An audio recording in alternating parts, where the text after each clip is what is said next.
Salam, hər vaxtınız xeyir olsun.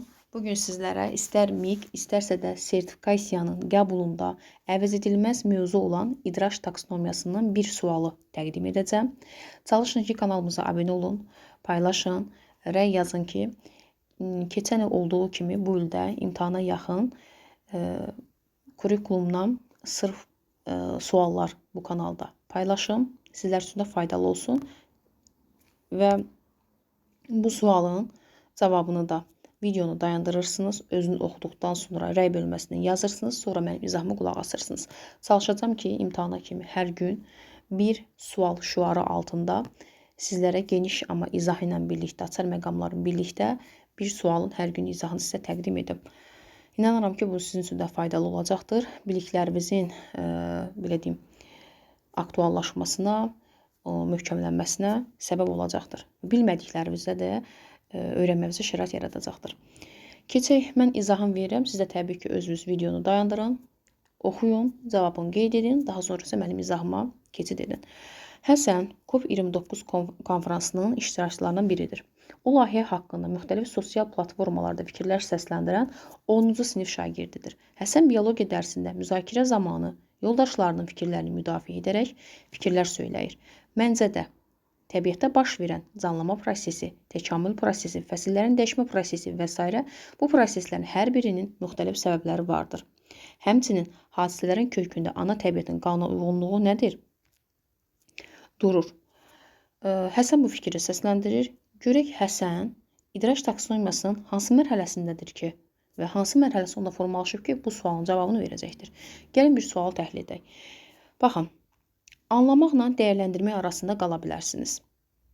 Birinci anlamağı izahım verim, sonra dəyərləndirməyin izahını verəcəm. Anlamaq mərhələsində əgər mən oxuduğumu başa düşmürəmsə, oxuduğumu dərk etmirəmsə, oxuduğuma aid müəllim izahını verib, müəllimin izahını başa düşməmişəm, dərk etməmişəmsə, müəllim mənə sual verəndə, hansısa desək ki, məsələn, isim mövzusunu keçir, deyir İsmail bir nümunə gətir. Müəllim isim mövzusunu keçib, uzaqbaşı isim mövzusunu keçərkən mənə 5-6 söz öyrədə bilər.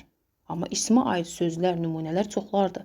Mən isim mövzusunu başa düşməsəm, dərk etməsəm, anlamasam, nümunə gətirə bilərəm, təbii ki, gətirə bilmərəm. Bax, o anlamaq mərhələsinə aiddir. Başqa nümunə gətirə bilər anlamağa. Anlamaq mərhələsində nəticəyə gəlir. Məsələn, oxuyur, oxuduqları nəticəyə gəlir. Öyrəndiklərini ümumiləşdirir. Ondan sonra öyrəndiklərini qruplaşdırır, təsnif edir, öz sözləri ilə izah edir.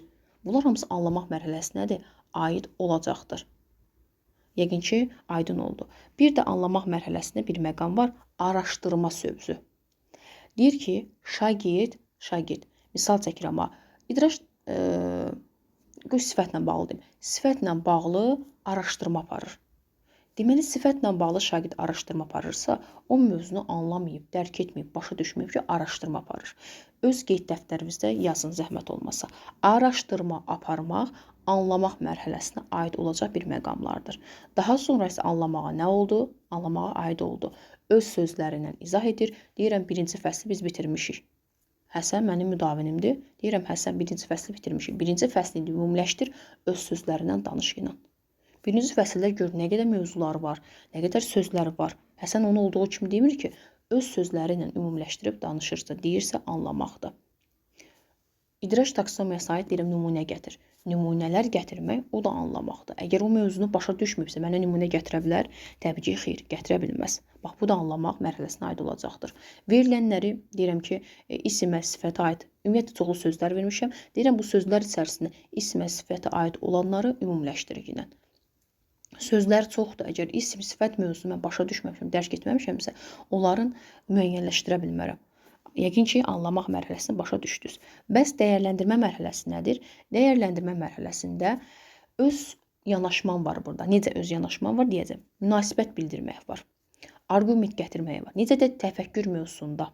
Tənqidi təfəkkürdə dedik ki, şagird arqument gətirir, münasibət bildirir, fikir söyləyir. Bu dəyərləndirməkdir. Bax, burada da dəyərləndirmədir. Başqasını müdafiə etmək, o da dəyərləndirməkdir. Bax, elə sualımızın cavabı dəyərləndirməkdir. Sualımızın üzərində dəyərləndirmənin üzərində ümumiləşdireyim. Baxın, deyir ki, Həsən biologiya dərsi müzakirə zamanı yoldaşının fikirlərini müdafiə edir. Müdafiə etmək, Baxın, müdafiə etmək var burada. Müdafiə edirsə, deməli dəyərləndirmədir. Sonra deyir ki, məncə də təbiətdə baş verən canlanma prosesi təkamül prosesi, fəsillərin yaranma prosesi ilə bağlıdır. Deməli, burada da yenə nə edəcək? Öz fikrini əsaslandıracaq. Özü burada münasibət bildirəcək. Bu nə olacaq? Dəyərləndirmə mərhələsi olacaq. Deməli, sualımızın doğru variantı dəyərləndirmədir. Müdafiə etmək və öz fikrini əsaslandırır. Məncə də deyir. Öz fikrini əsaslandırır. Bu da dəyərləndirmə mərhələsi aid olacaqdır. Anlamaqda öz sözündə deyəndə öz sözünlə izah et deyirəm. Necə izah et? Yəni, başa düşmürsənsə, sən onu izah edəcəksən. Başa düşməsən, izah edə bilməyəcəksən. Ümumiləşdirmə apara bilməyəcəkdir, nümunə gətirə bilməyəcəkdir, nəticəyə gələ bilməyəcəkdir. Burada deyir ki, məncə də fikir əsaslandırır sadəcə. Fikir əsaslandırır ki, məncə də təbiətdə baş verən canlanma prosesi, deməli, təkamül prosesi, fəsilin dəyişmə prosesi və s. bu kimi prosesin hər birinin müxtəlif səbəbləri vardır. Burada nə edir? Münasibət bildirir. Münasibət bildirdiyinə görə dəyərləndirmə mərhələsi, müdafiə etdiyinə görə müdafiə etmək, qiymətləndirmək, mühakimə yürütmək hamısı dəyərləndirmə mərhələsinə aid olacaqdır. İnanıram ki, sualımızın cavabını da hər birinizdə düz yazmısınız. Yəqin ki, izahım sizə aydın oldu. Belə izahların davamı təbii ki, növbəti günlərimizdə çalışacağam ki, hər gün bir sualın izahını belə geniş şəkildə sizə təqdim edim. Dinlədiyinizə görə də təşəkkür edirəm.